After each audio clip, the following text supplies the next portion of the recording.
Sebagai penanda, episode ini tidak ada penipuannya, tapi ada sisi gelap yang berhasil saya jelajahi di Wira Cerita Berlin episode ketiga.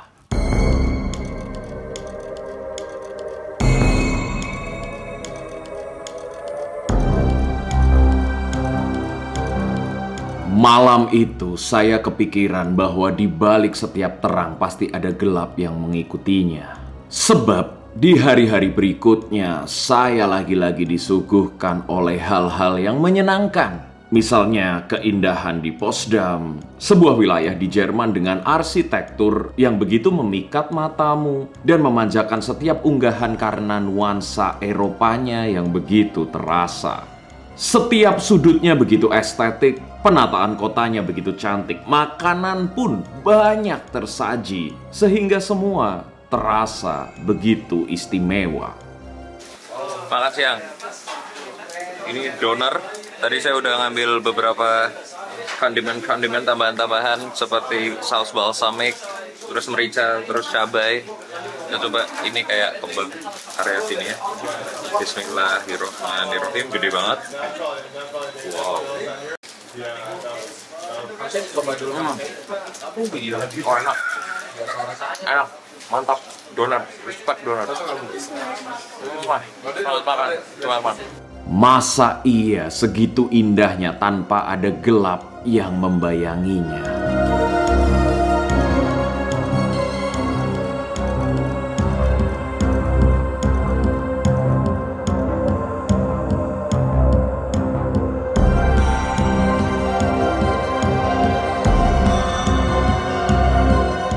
Kita udah sampai di kastil apa nih, Mir, namanya? Sanssouci. Sanssouci. Oke, Nah, jadi gimana Dur? Jadi Kastil Sanssouci ini tuh salah satu peninggalan kekaisaran Jerman. Jadi Jerman tuh sebelumnya tuh kekaisaran. Ini yang tersisa. Ini yang tersisa. Ini dipakainya sebenarnya kastil musim panas. Tapi kita datangnya sekarang musim dingin. Jadi bedanya sama musim pas lagi musim panas, bunga-bunganya itu pekar. Sayangnya udah pada Iya gitu. ranting-ranting, daun-daunnya udah pada jatuh-jatuh. Ah, nggak apa-apa. Tapi kalau musim panas bagus banget. Oke, nggak apa-apa, it's okay. Ini berarti kita wisata sejarah ya dari kemarin. Iya. Lalu semua hal di sini ada sejarah ya. Ini bangunan udah pernah dipugar. Kelihatannya ada beberapa bagian yang udah dipugar. Ha. Ada juga yang masih dibiarin seperti aslinya. Oke teman-teman, inilah Kastil Sanssouci.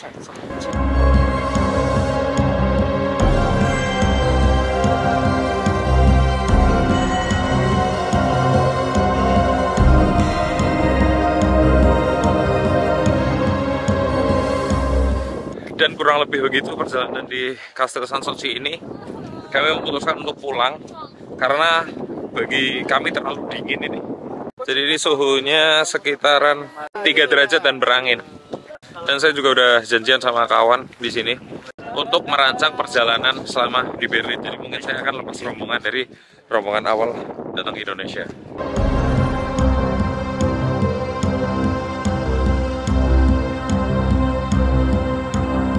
Kali ini ditemani oleh Bang Yitzhak, seorang kenalan dari seniorku, Mas Baskara yang dulu S3-nya di Turki dan saat kuliah itu bergabung dengan PPI dan berjumpalah mereka di Eropa. Pengalaman organisasi Bang Yitzhak ini tak perlu diragukan lagi. Sepak terjangnya di PPI juga begitu jitu.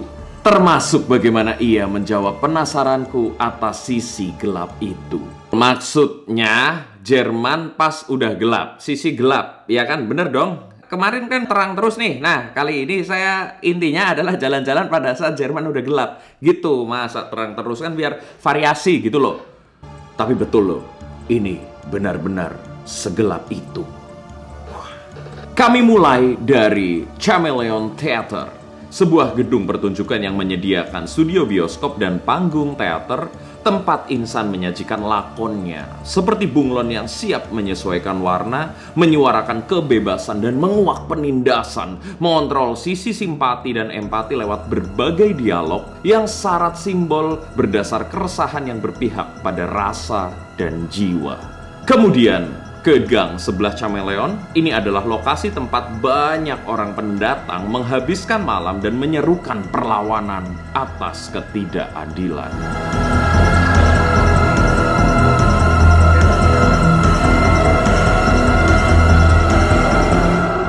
Tapi dia nggak ngejar.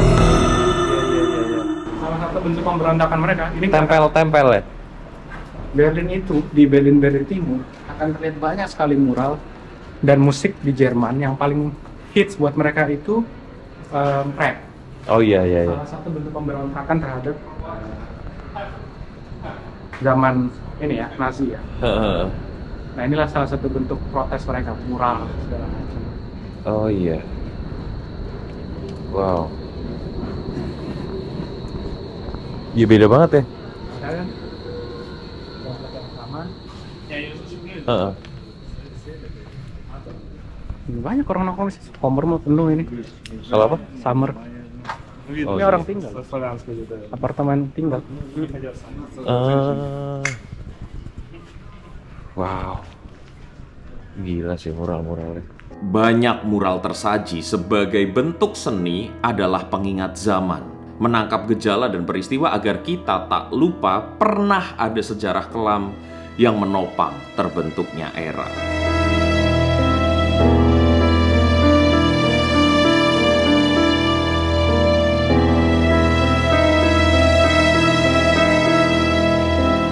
Kemudian kami bersantai sejenak di barnya, melebur bersama orang-orang yang kerap menghabiskan malam dengan perbincangan dan mengilhami pekat kenangan.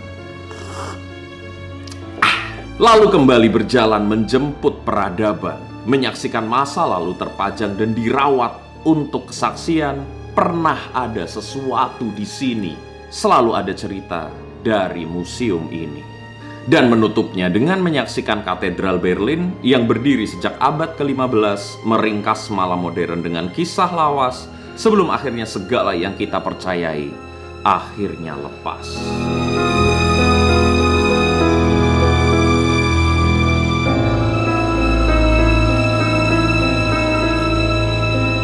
Tapi apakah sisi gelap Berlin berakhir di sini? Tentu saja tidak. Besok malamnya, kami berlanjut menelusuri sisi gelap Berlin. Oke teman-teman, kita melanjutkan perjalanan malam di Berlin bersama Mas Yitzhak nih, mantap. Ini adalah kontributor area begini-beginian lah. Ampun. Ini sekarang kita berada di mana, Mas? Lagi di Warschauer Straße, mau lihat tembok dan tempatnya anak muda nongkrong setiap weekend. Pas banget ini malam Sabtu di sini, pasti anak muda banyak banget nih. Barangkali juga kamu nih yang jiwanya masih menggelegar, muda sekali, bisa nih ke sini nih di Warschauer Straße. Apa kabar? Pelajaran yang pernah kamu tahu tentang tembok Berlin. Nah, kita sedang melihatnya.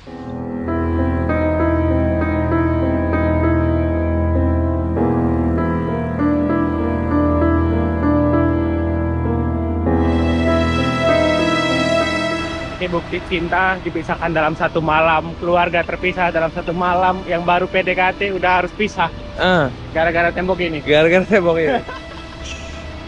Pak, udah merah, Pak.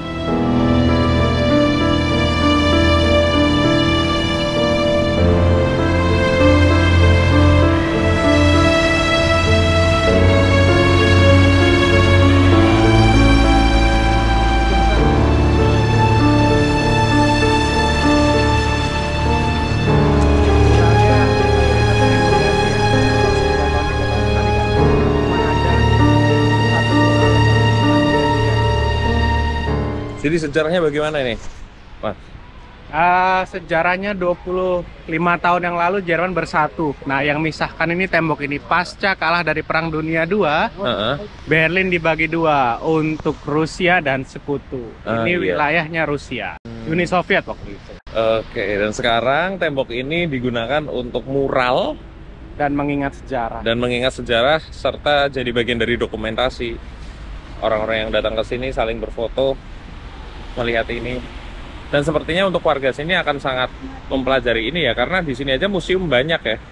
Berarti memang dari kecil sejarah adalah bagian dari hidup mereka kan?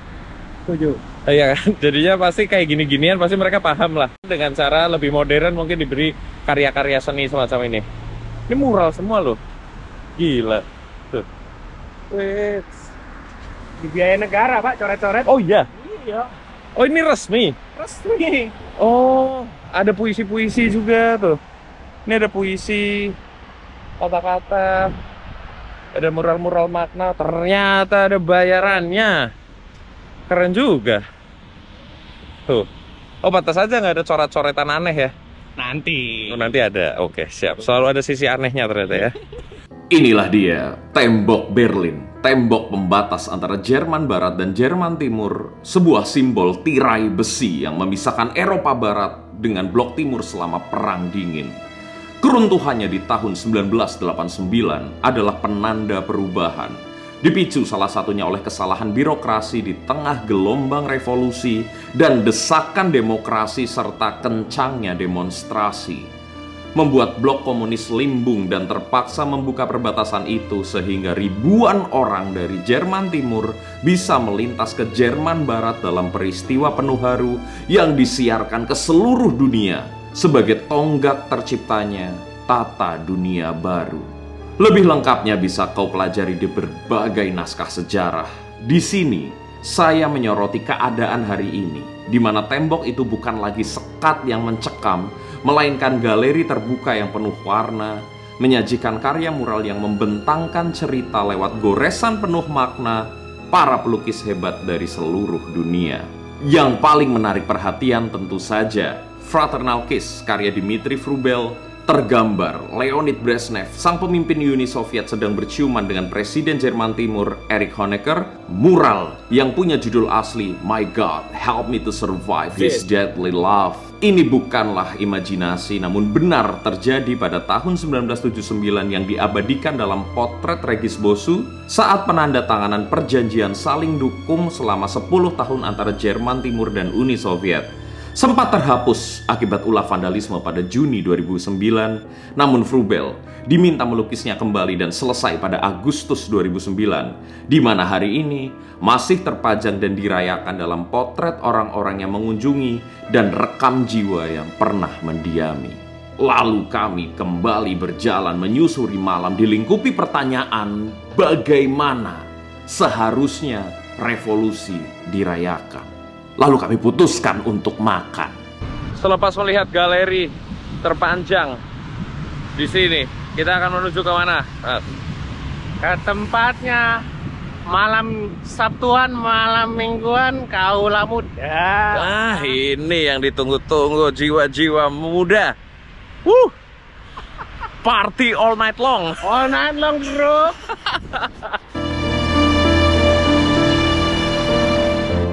Jadi sebenarnya di sini juga ada mall ya, tapi mallnya terlihat sepi sekali. Dan kata Pak Yitzhak ini juga memang mall di sini nggak laku ya. Anak muda lebih memilih untuk nongkrong-nongkrong di luar. Duduk di pinggir pantai, pinggir pantai lagi, pinggir sungai. Pinggir sungai. Nih mallnya gede padahal tuh.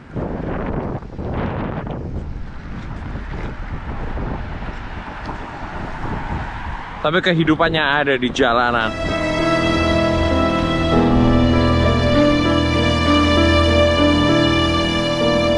Bukan lewat jalan normal, kami putuskan untuk melewati gang-gang kecil tempat terjadinya berbagai transaksi mereka yang ketagihan akan singkatnya sensasi. Suatu hal yang tertangkap unik di sini juga adalah parkiran sepeda. Nah, cukup gede loh ini parkiran sepedanya di sini. Dan sepedanya pada geletakan gini nih. Culture sih. Sehat. Bahkan katanya di Berlin itu isinya ada juga pencurian sepeda ya, Pak? Waduh, parah. Parah ya? Parah. Kalau sepedanya nggak bisa dicuri, bannya boleh. Oh, sadelnya. Sadelnya boleh. Oh. Pulang-pulang nggak ada ban, pulang-pulang nggak ada sadel. Oh, berarti di sini sepeda tuh masih sangat bernilai ya? Sangat. Karena mobil untuk pajak mahal ya?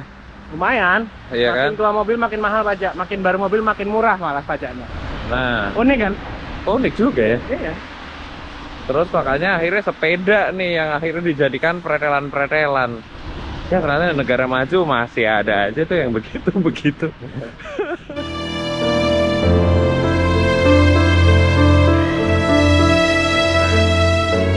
Oke, ini kita akan memasuki. Waduh, licin sekali ternyata.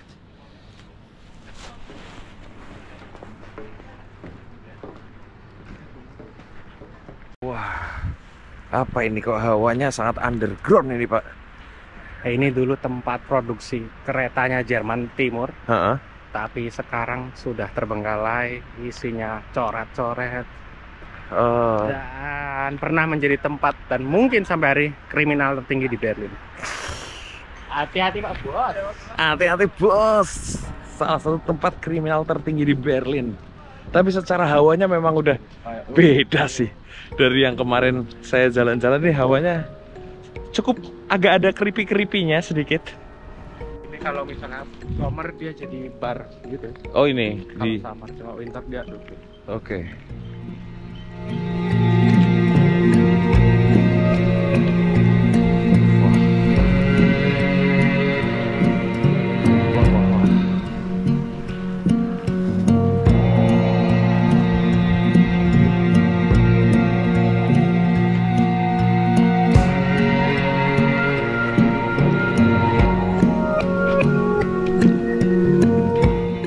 Kriminalitas semacam apa Pak yang sering terjadi di sini? Transaksi ya? Yang gelap-gelap, semua yang gelap yang paling mungkin terjadi di daerah sini. Karena juga banyak anak muda yang tinggal kan, yang pengen mencoba hal baru. Karena ya, kriminal standar, copet dan teman-temannya udah pasti. Bahkan logo McD aja di sini tumbang.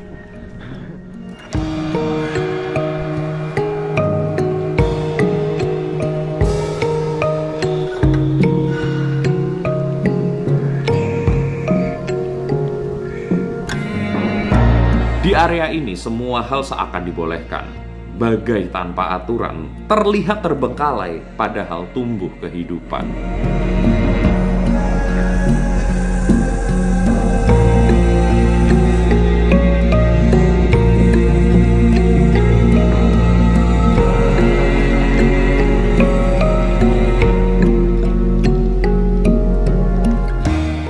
Gila, jadi di sini tuh ada beberapa ruangan yang dulunya pabrik sekarang udah dijadikan galeri seni seperti ini, atau ada house of music di sana. Padahal backgroundnya masih rumah-rumah tua yang sepertinya menyimpan banyak kisah di masa lalu. Apalagi ditambah dengan pohon-pohon meranggas kayak gini kan, ya ampun, menambah kisah sekali ya. Masih lanjut kita ke sana atau gimana Pak? Oke. Nah jadi di sisi kiri ini bagus nih. Nah sisi kanan masih tradisional, isinya mural-mural. Beberapa orang terlihat jalan-jalan santai di sini. Dan betul dari tadi yang saya lihat anak muda semua. Satu tempat klub ini. Nah ini kan bahkan tulisannya aja youth work. Jugend itu yang anak muda, youth. Iya kan youth work. Oh ini ya. Apa dia? But I think it's too early to party kan? Iya nggak sih? Masih jam berapa Pak? Iya too early kan? Jam setengah 6. Masih setengah 6 sore kawan. Dan mentok. Udah parkiran, sepeda, dan sudah. Begitulah kondisi. Apa ini tadi namanya Pak? RAW Gelände. RAW Gelände, sebuah tempat yang dulunya adalah pabrik, tempat pembuatan kereta, sekarang jadi pusat tongkrongan anak muda. Seru sih.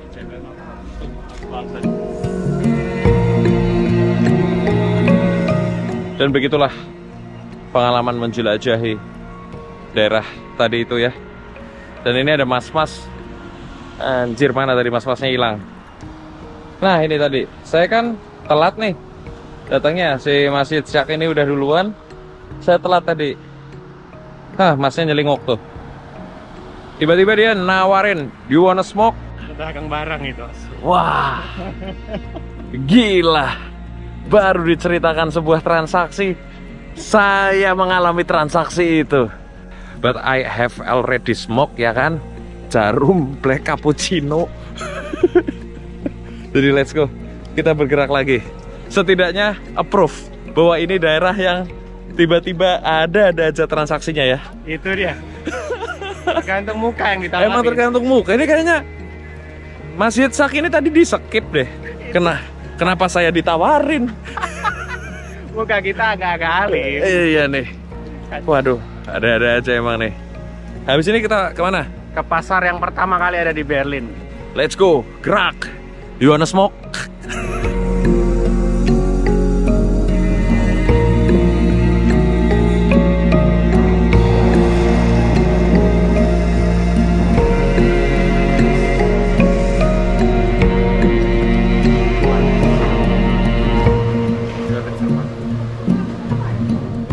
Mantap. Sejauh ini perjalanan malam ini sangatlah mantap, bro. Lumayan deg-degan. Kacau. Dan dari sini juga membuktikan bahwa Berlin ini masih sangat oke untuk English ya. Jadi nggak yang Jerman banget bahasanya. Enggak, karena Berlin mayoritasnya pendatang baik dari seluruh Jerman atau dunia.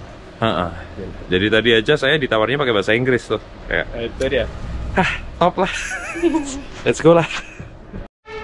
Dan ini kita sudah sampai di area apa?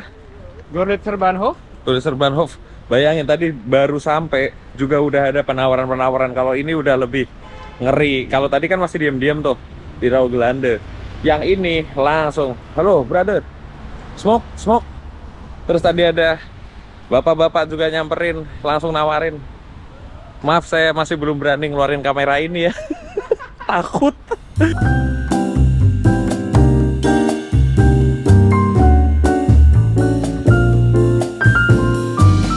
Secara bangunan hampir sama seperti tempat saya menginap ya, tapi secara suasana ini tuh beda karena sangat erat satu sama lain dan orang-orangnya juga ramai, kedai-kedainya juga banyak di sekeliling. Jadi ini adalah salah satu sudut yang bisa kamu nikmati untuk chill ya, untuk bersantai, menikmati malam. Kamu pilih satu kedai yang kamu suka, ngobrol-ngobrol sampai pagi. Gila, di sini 24 jam berada.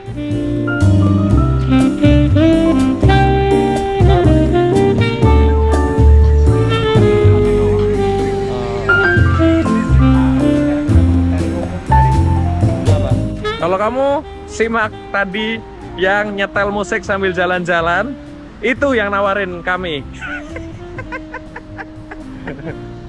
Orangnya jalan-jalan mencari transaksi-transaksi. Bronx man. Nah, ini adalah langkah kaki menuju pasar pertama di Berlin.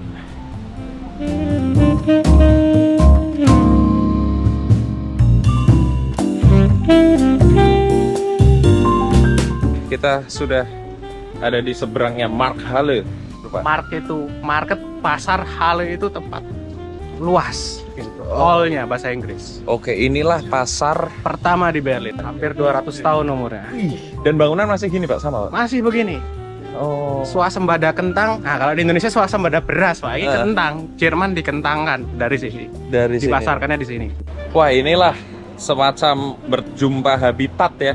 Ekosistemnya pas ini. Ini kan pasar ya, jualannya dia. Iya. Aroma-aromanya tuh ada roti-roti. Penyusunannya tuh culture banget sih. Bukan kayak pasar yang biasa kamu temui. Ini tuh culture, kayak lihat ada stiker-stiker ketempel. Tuh. Jadi dibiarkan menjadi sebuah karya seni yang di sudut gitu, jadi sebuah warna dari pasar ini. Terus semuanya tuh tertata rapi. Setiap kedai-kedai yang terbuka juga menjajakan makanannya. Rapi sekali. Wah, ini aromanya juga sangat berbaur gitu. Bercampur jadi satu, gurih, manis, segar. 5 euro berarti hampir 100.000. Gokil juga ya buah-buahan di sini. Tapi ya memang UMR-nya kan beda ya Pak ya. Kalau di Jakarta 4 juta, kalau di Berlin brutonya bisa sampai 40 juta Pak. Nah itu dia. Makanya, dan ini sudah terlihat banyak keramaian dan ada satu sudut yang ramai banget di sana. Oh, bir. Berarti cukup ramah ini pasar. Anak kecil aman, orang tua aman, anak muda banyak. Kompleknya kecil sih tapi rapi. Dan bangunannya itu loh, bangunan lawasnya ini yang bikin ini semakin culture yang beneran culture alias berbudaya.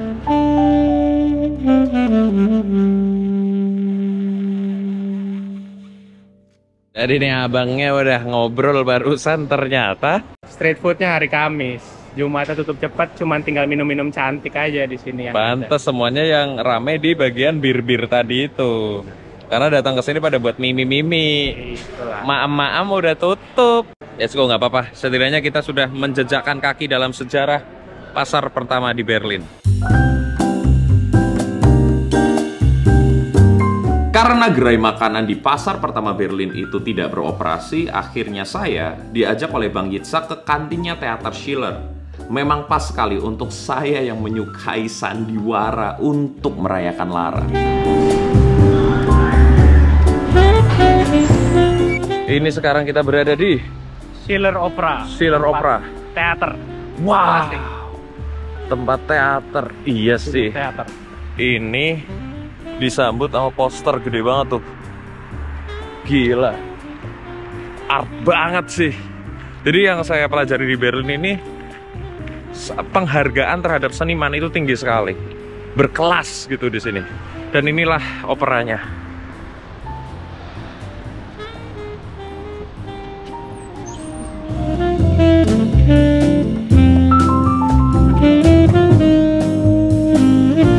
Ternyata tidak seperti teater yang kemarin itu, yang bisa ditelusuri gedung-gedungnya. Yang ini lagi ada show tampil.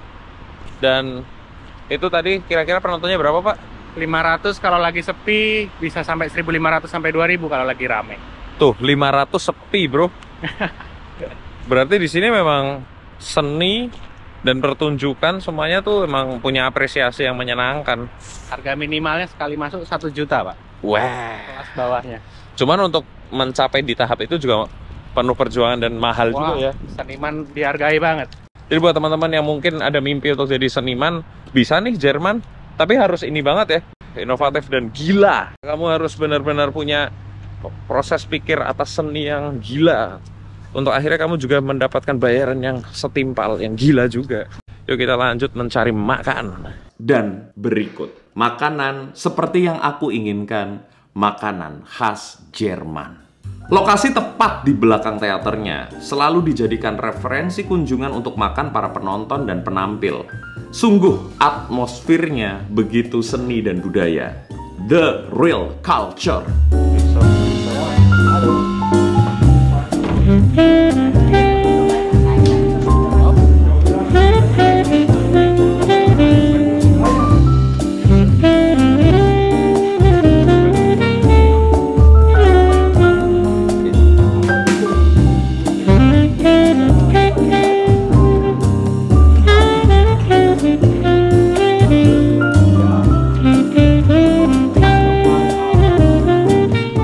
Sudah habis semua, piring juga udah dibawa nih tadi.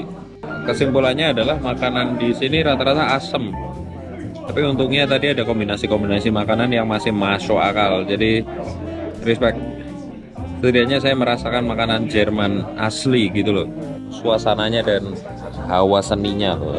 Dari menu aja udah teater banget, brother.